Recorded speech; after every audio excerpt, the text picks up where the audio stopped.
Miss Bel Mariano, totoo nga bang nag-react sa ilang mga masiselang eksena na gagawin nila sa nasabing upcoming movie nila ni Mr. Donnie Pangilinan? So yan ang pag-uusapan natin maya-maya lang. But before that, if you haven't subscribed yet to my YouTube channel, please don't forget to like, share, and subscribe at hit mo na rin ang notification bell for more showbiz updates.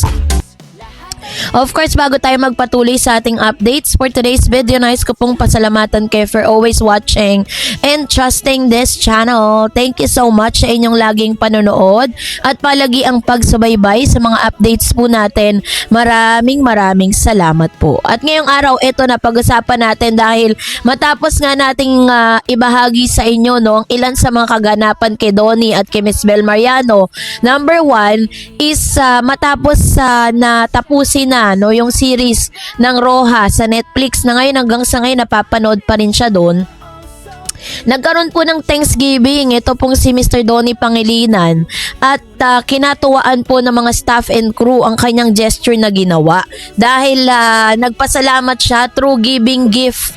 Nagbigay siya ng mga ampaw no na may lamang pera, hindi masiselang litrato, hindi yon, kundi mga pera no na parang pasasalamat niya para dun sa mga staff and crew na kasama nila for the longest time na sila po ay nagumagawa ng seryeng Roja. Kaya naman lahat na ata ng bagay nasubukan na ni Mr. Donnie no. Siya po ay gumawa na siya ng romantic comedy film, gumawa na ng with Bel Mariano at ngayon sinubukan niya rin na maging isang action star at pinakita niyang kayang-kaya niya naman talagang gampanan no bilang isang magaling na aktor na rin ng kanyang henerasyon. At ganoon din naman si Belinda dahil si Bel po ay naganap na rin ang isa sa mga dream role niya, yun ay maging anak netong si Miss Maricel Soriano, not only for that particular movie but for real life no. Sinabi dito ni Miss Maricel how Miss Bel Mariano is very sweet and very gentle at napakabait na bata sa set, napakagaling na actress. Yan ang ilan sa mga statement ni Miss Maricel Soriano while they are doing their movie no, yung kanilang movie na talagang sinuportahan ng maraming mga fans ni Bel.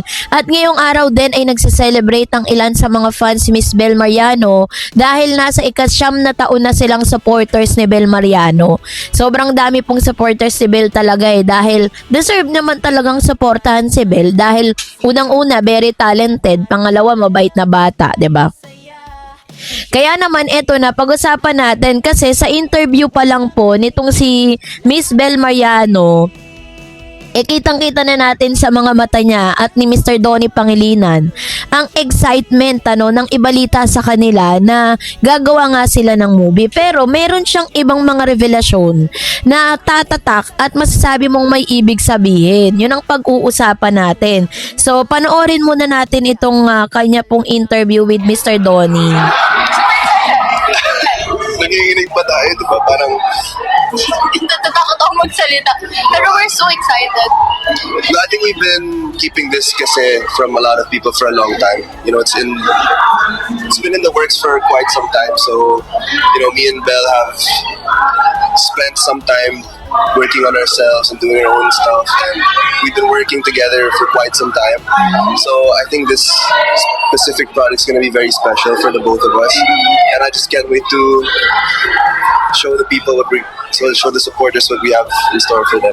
Yeah, we're so excited. Parang ang comeback natin, di ba? We're really excited and you know, the story was told to us. It really is unexpected. Kita niyo yung itsura ni Bel. Excited siya.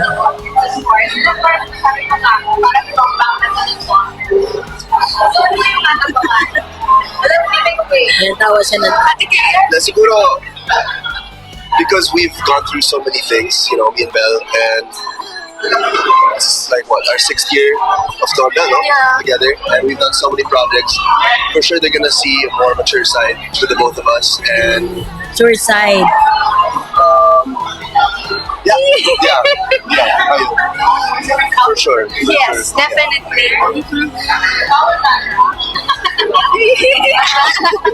Okay, Ang tawa ni Bel. Ito na siguro yung Ang tawa ni Bel. Definitely, syempre. Ang dami talagang aabangan. The story I can't say but our director to everything. It's really something new. Okay. Ang hirap po magsalita. What are you guys working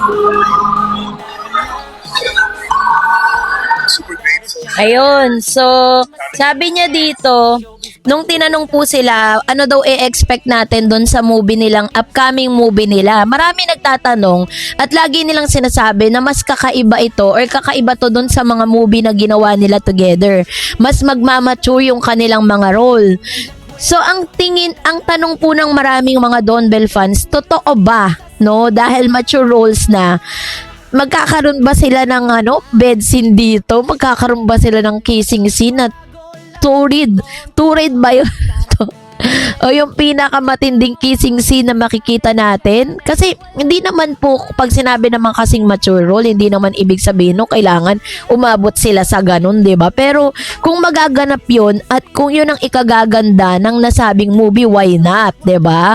At the same time, very professional naman nilang gagawin yun. So kung talagang gagawa, kasi lahat naman ng artista sa ABS kahit sobrang parang hindi mo ine-expect na gagawin niya to, 'di ba? Parang ginagawa nila just for the sake of being professional and at the same time sa ikagaganda nga ng storya. If you remember Catherine Bernardo, dati hindi yan pumapayag na magkaroon ng bed scene, pero the last time that she has a movie na Hello Love Again with Mr. Alden Richards, kung napanood nyo, nagkaroon sila ng bed scene doon, nagkaroon sila ng kissing scene. So, ito bang mature role na sinasabi ni Mr. Donnie Pangilinan, Isabel Mariano, iaabot sa ganung paraan?